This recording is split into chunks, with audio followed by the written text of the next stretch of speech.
My family thought I was doing nothing until Mark asked me for help. For most of my 20s, my family thought I was stuck. At family dinners, my older brother Mark would always ask what I was up to these days, and before I could finish answering, he'd nod like he already knew.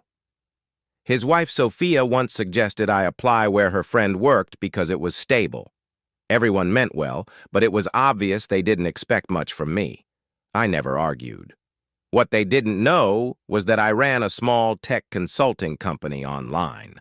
Nothing flashy, just me, a few contractors, and clients who paid on time. I worked from my laptop, kept my expenses low, and didn't talk about it because I didn't want opinions on something that was finally working. Mark, on the other hand, talked a lot. He started a logistics business and posted about it constantly.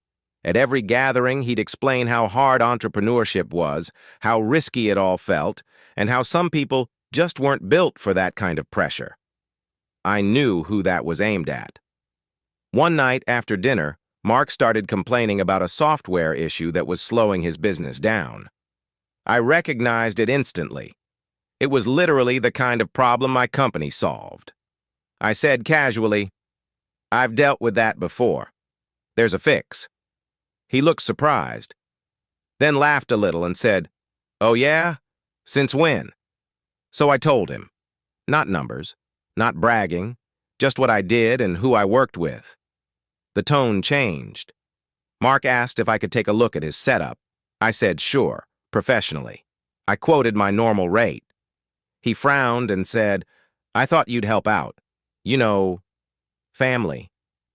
I reminded him that he'd spent years telling me I should get a real job instead of wasting time online. He didn't argue, he just went quiet. He never hired me. A few months later, his business quietly shut down. No announcement, no posts. At the next family gathering, no one joked about my career. No one offered advice. Mark barely made eye contact.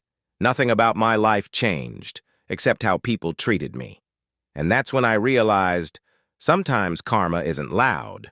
It's just the moment people finally understand who they've been underestimating.